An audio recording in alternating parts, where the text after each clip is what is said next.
The Carib Wars were two phases of military conflict between the Garifuna and the British colonial authorities. The Garifuna are a mixed African and Indigenous people that live in Honduras, Nicaragua, St Vincent and the Grenadines, Belize, Guatemala and the USA. However, at the time of the Carib Wars, which took place in the 18th century, they mainly lived in St Vincent. Welcome to Black British Hub, where I explore histories of the racialized peoples of Britain and the British Empire. Please don't forget to like and subscribe and keep notified.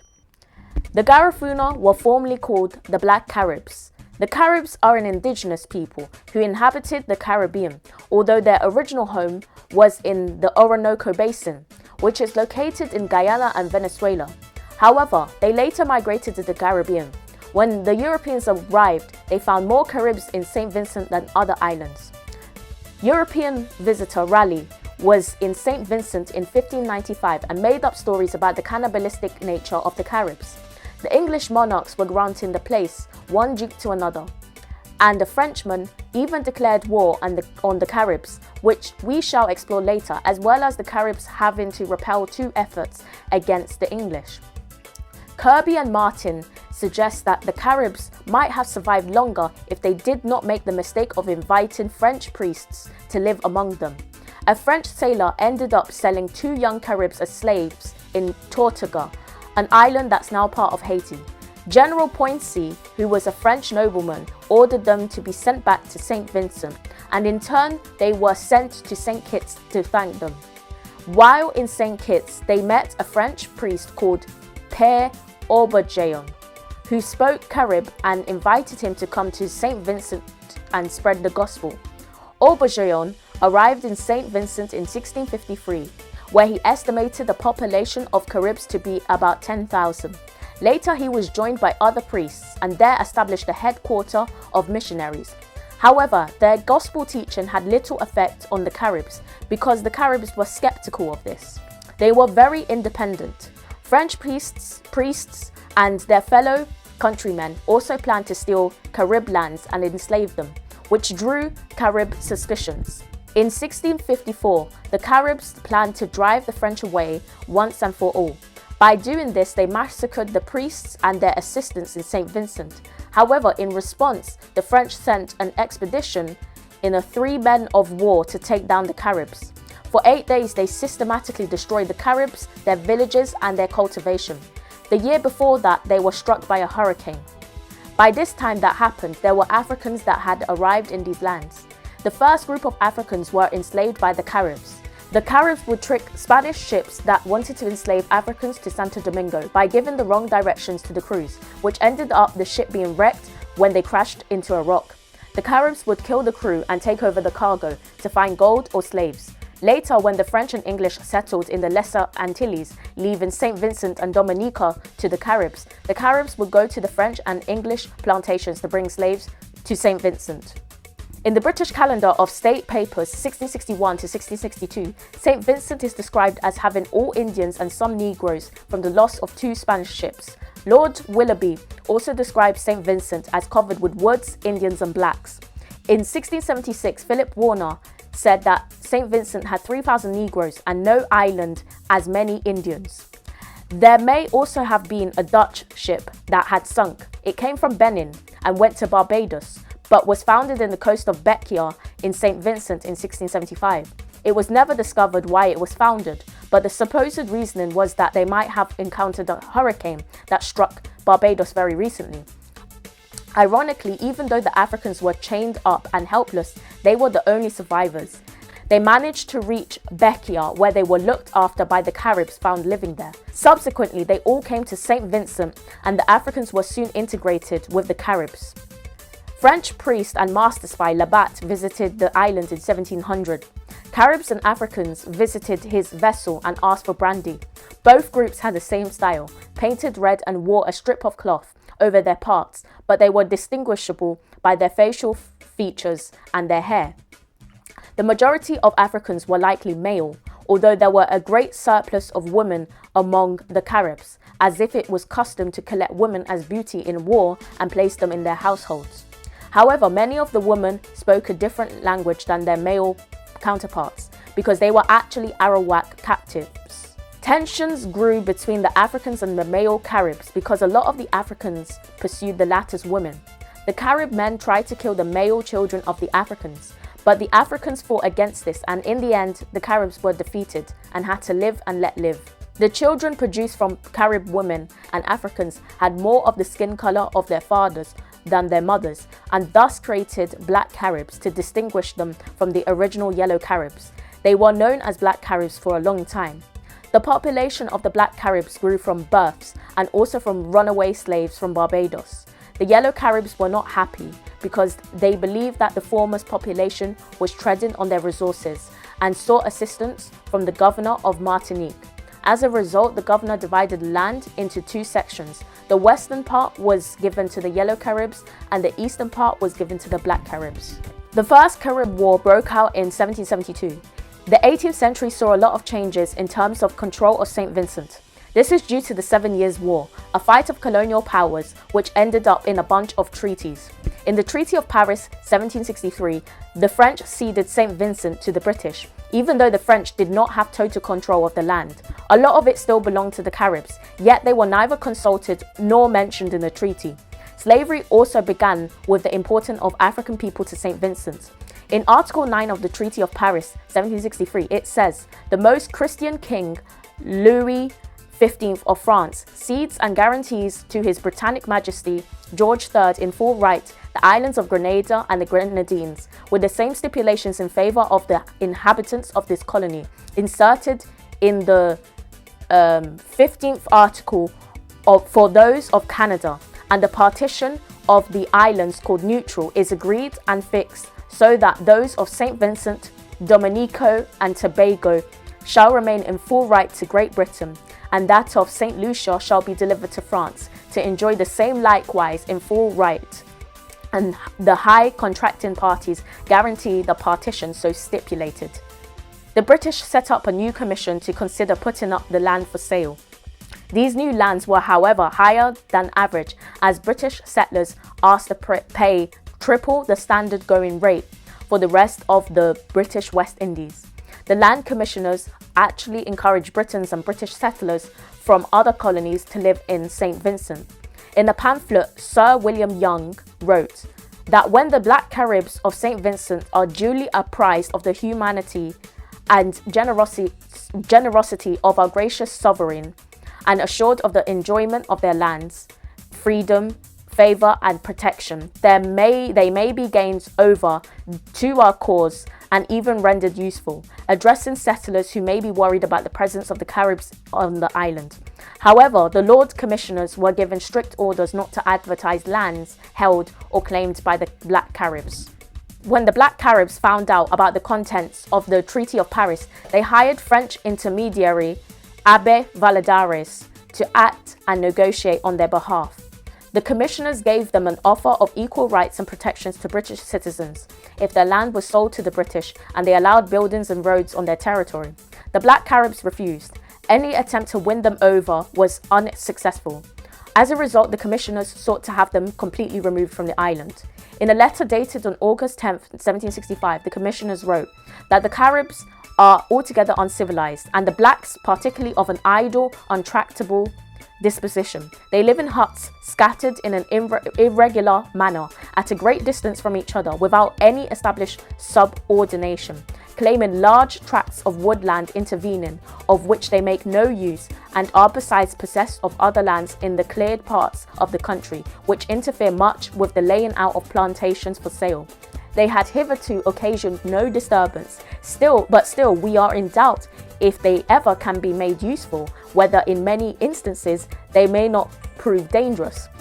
The measure that appears to us from these considerations to be the safest and most for advantage of the colony would be as soon as possible to remove as many of them as can be prevailed upon to quit on terms consistent with the humanity and honour of His Majesty's government, and what seems the most probable for accomplishing that end would be to buy the clear land cottages of those who are disposed to sell, satisfying them with money or whatever else may be acceptable, and offering at the same time other lands in Bekia, where they cannot be hurtful in lieu of those who quit, but not permitting them to take up any land again in any part of St Vincent, except in such places and on such terms as may confine them to proper boundaries and subject them to some regulations. In 1768, the British government permitted the survey and sale of Carib lands under the condition that no Carib could be removed from the land unless the situation was explained to them. They had understood the explanation and they were compensated £10 an acre. When Valladares explained this to the Caribs, one of their chiefs, Joseph Chatoyer, said that he did not recognize the King of Britain and that they would only listen to the French governor of Martinique. However, after the commissioners and several Carib chiefs had a meeting, the chiefs said that they had recognized the king and the proclamation of the sale of their lands, although others did not recognize the sale of their lands. Nevertheless, tensions between the Caribs and British grew, especially when the commissioners tried to build a road in their territory. No road was actually mentioned in the proclamation. The Caribs captured a captain called Wilkie and 40 soldiers of the 32nd Regiment. They were stationed at Massarycao, where the British were trying to build roads. They were held hostage and the Caribs said they would only be released if the commissioners made no attempts to build any roads in their territory. A few hundred extra soldiers had been assembled. However, there was no military action because the commissioners believed they were not authorized to take any. So the soldiers were released. But the Caribs continued to harass British settlements, even attacking their intermediary Valladares, which alarmed the commissioners as they wrote a letter to London for extra military assistance. At the end of June 1771, Joseph Chatoyer and 40 other Caribs met with the commissioners, said they would not sell their land, would not tolerate any European settler within their borders, nor recognize any king. As a response, the commissioners asked the British government to forcefully build a road through their lands. In 1772, the British military was assembled to enforce this construction, being eventually ready for action in September. At the same time, the Caribs were also preparing for conflict.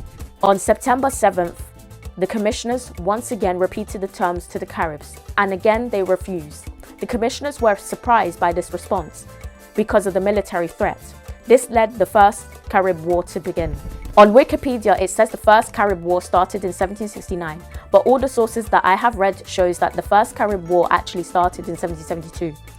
Before September of 1772, there were just tensions between the Black Caribs and the British. The actual war came afterwards. Joseph Chatoyer led about 1,500 to 3,000 Black Carib men against the British. The war lasted until January 1773, when the British surrendered and with the Caribs drew up a peace treaty. Even though Sir William Young's son, also called Sir William, wrote that the Garifuna asked for an agreement to be made after the British established various military posts throughout St Vincent, the truth is that the British struggled against the Caribs because the Caribs excelled at guerrilla warfare, a tactic that was alien to the British. European armies trained for fighting based around wide-scale maneuvers in open country had a small chance of success. Additionally, back in Britain, there was a lot of discontent about the war. Several opposition MPs spoke against the war, although some of them were probably looking for a way to attack Lord Frederick North's government. Sir Richard Whitworth, the MP for Stafford, said in a parliamentary debate in December 10, 1772, "The French only ceded part of the island to us. That part was their property. They had the right to cede it. But what claim have we to the other? None. The French could not cede to us what they had not. They by treaty with those people, and upon these conditions, I understand by the terms of the last peace, we are also to live with them. But I suppose some of our traders or planters have taken a fancy to their part of the island for country houses to divert themselves, and to satisfy the rapacity of those adventurers, the British arms are to be employed, and the miserable natives are to be cruelly dispossessed of their habitations and driven from their families and friends. Nothing but the most wanton cruelty that can induce us to dispossess the inoffending natives of their country." Public opinion was also increasingly negative towards the war, with an anonymous letter in the Scotsman saying, "Thus is the British government reviving the Spanish cruelties at the conquest of Mexico to gratify avaricious merchants, landholders and venal commissioners, As a result, the government promised an inquiry into the situation.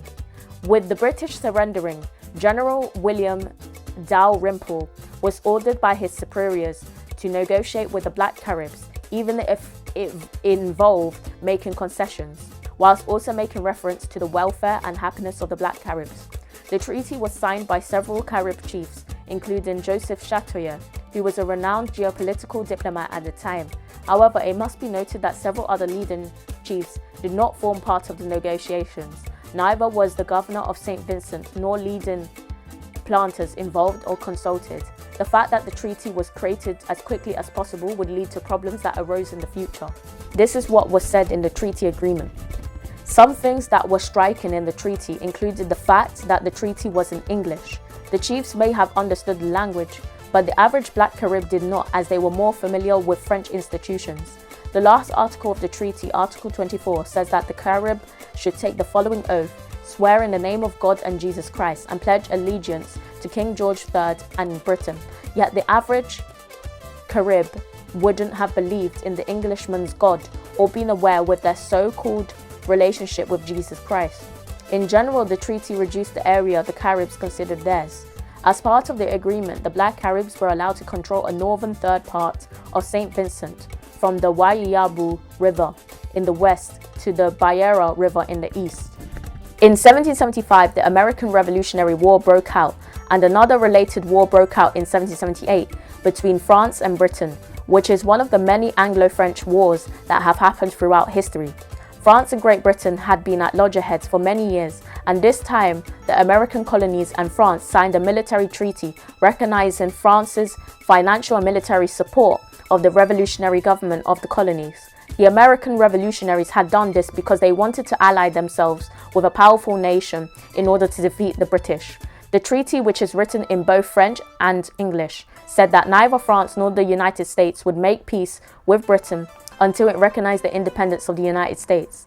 This treaty was signed on February 8, 1773, months before France would have a war with Britain. However, the cause of the Anglo-French War of 1778 to 1783, also known as the Bourbon War, is more complicated than just the treaty. It must be understood that this war was due to Britain's failure to formulate a strong naval policy.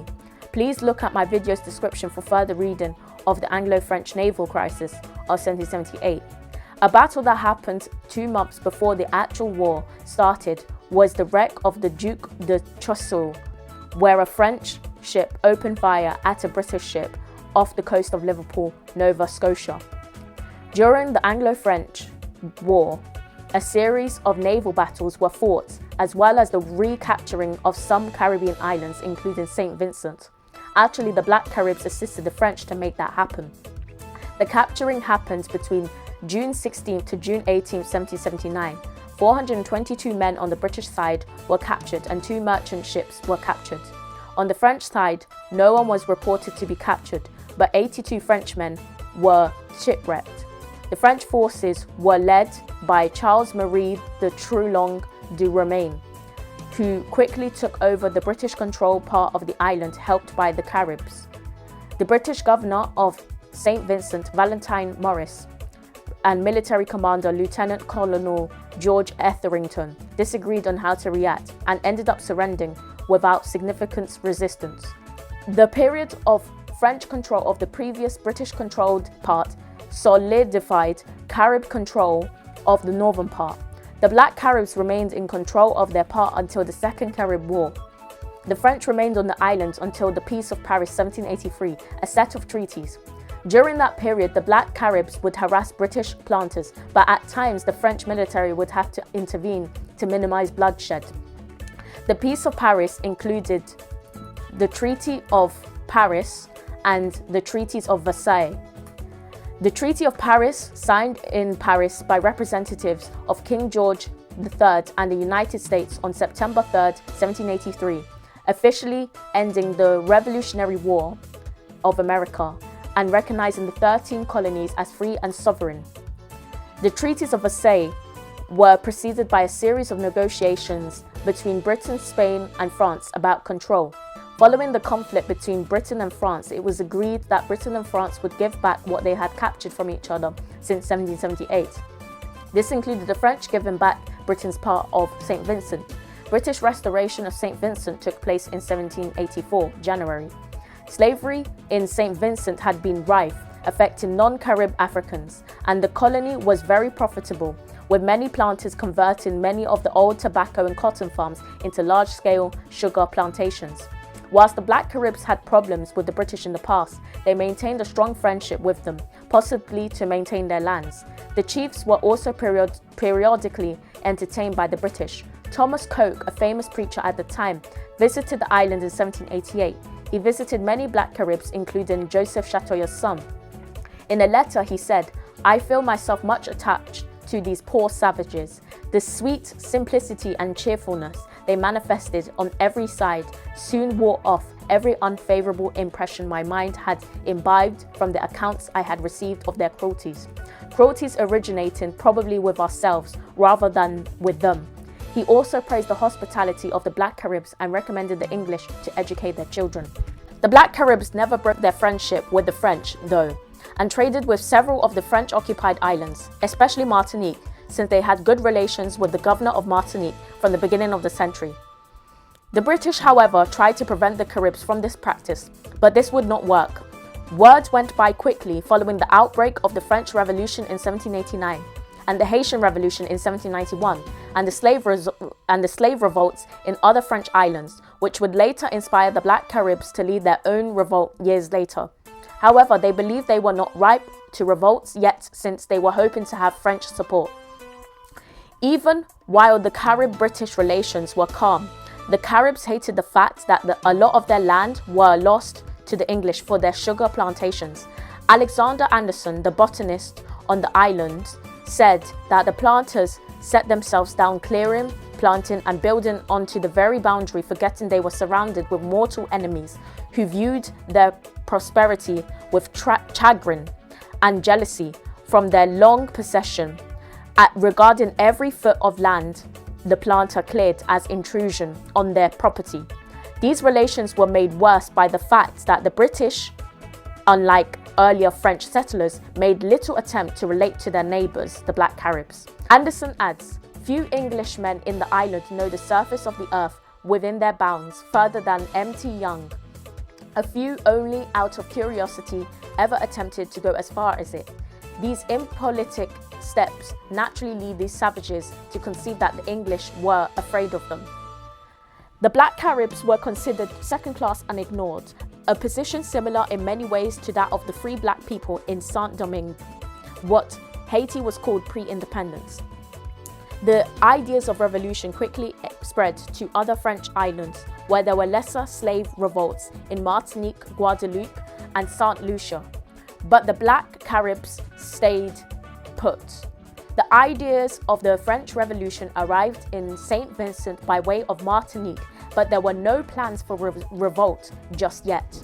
The slave revolt in Martinique led to a lengthy civil war between the revolutionary city of Saint-Pierre in the north and the royalist Fort Royal in the south.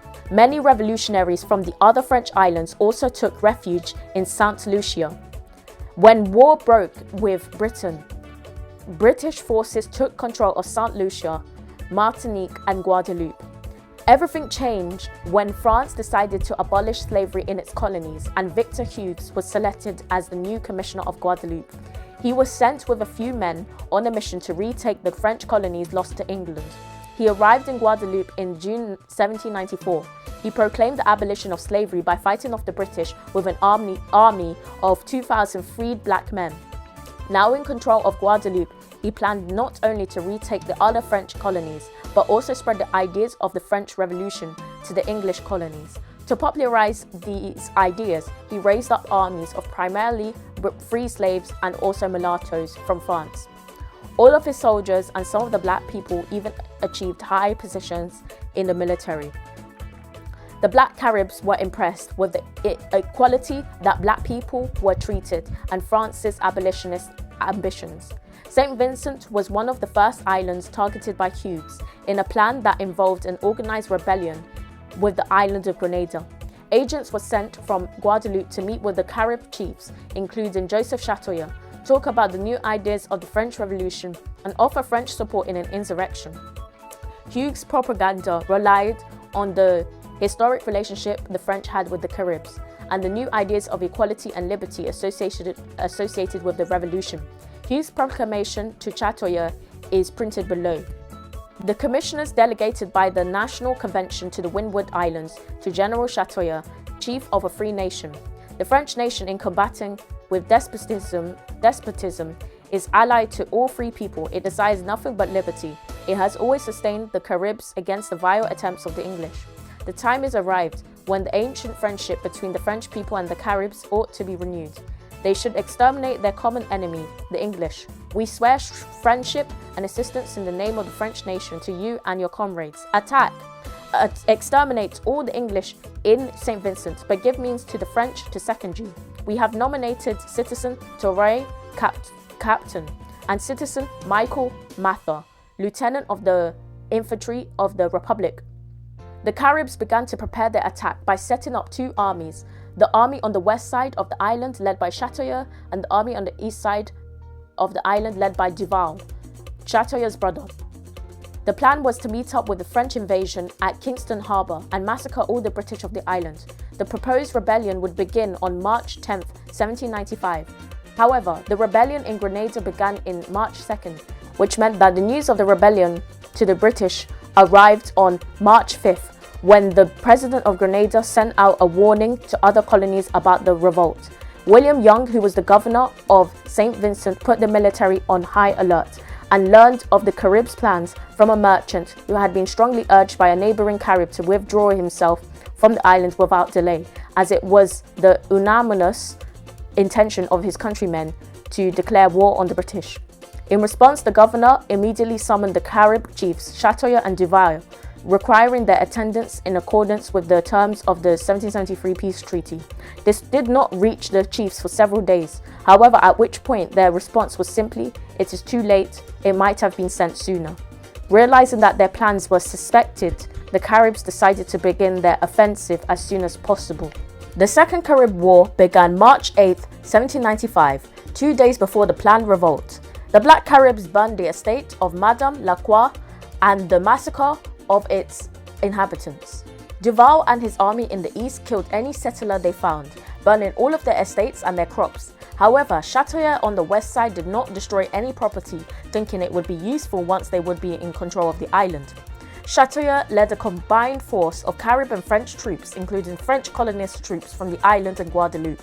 Victor Hughes had already named Chatoya as a general in the French Revolutionary Army. On March 14th, the troops of Duval and Chatoya met on the top of Dorsetshire Hill for the final attack on Kingston. Duval arrived first and took down the British flag, replacing it with the French flag. His troops dragged a 1,200-pound cannon they had taken from a fort up a hill. However, before they could attack Kingston, Governor Young directed his forces up the hill at night to ambush the French and the Caribs. The two latter groups were taken by surprise and they backed down from the hill. Unfortunately, it was this battle where Joseph Chatoya was killed. Chatoya's death had significantly weakened the position of the Caribs because a lot of the French who were under his leadership deserted the forces and fled to the south of the island. However, most were caught and hung by the British. Many Black Caribs viewed Chatoya as invincible, and as a result, many returned to their homes shocked. However, Duval and his troops continued to fight, mainly using guerrilla warfare. They still continued to be supported by Hughes. The French succeeded in taking control of St. Lucia, and Hughes organized a battalion of the best fighters who resisted British occupation.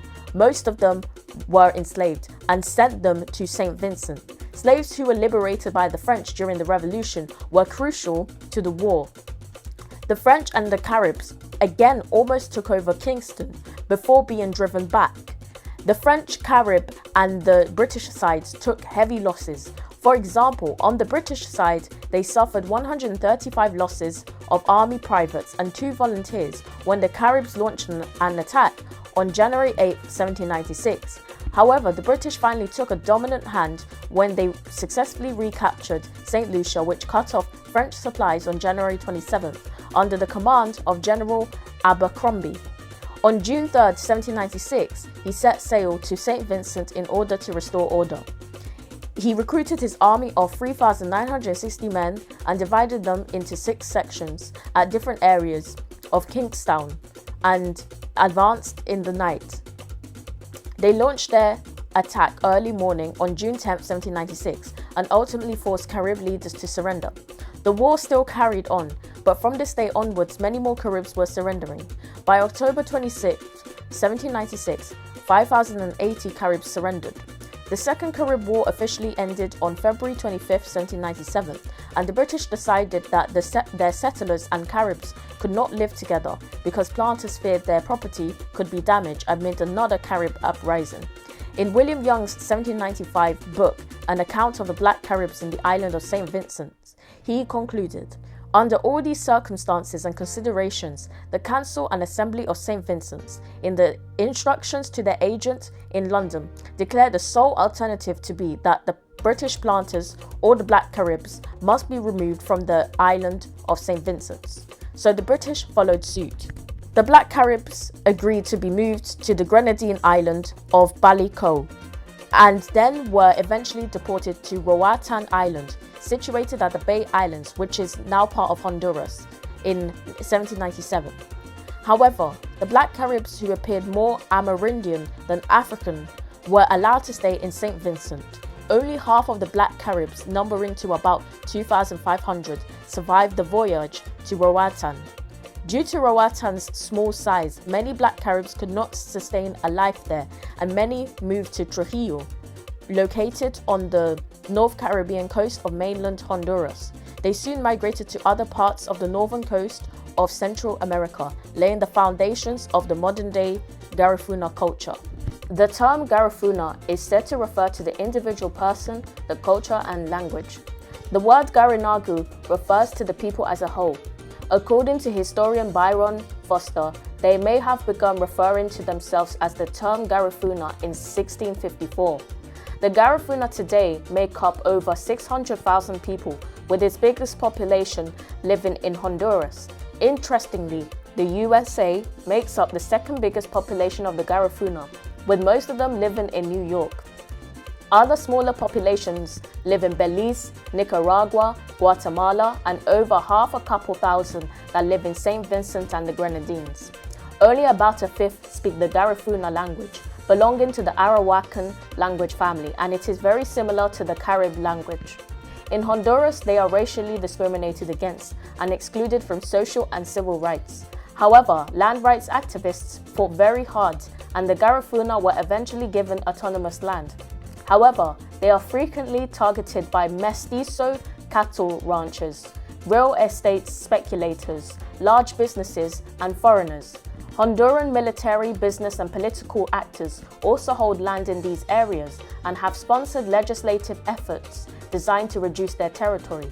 But the Garifuna will never stop their fight for communal ownership, liberation, and sovereignty. Thank you for watching this video, and I hope you enjoyed it.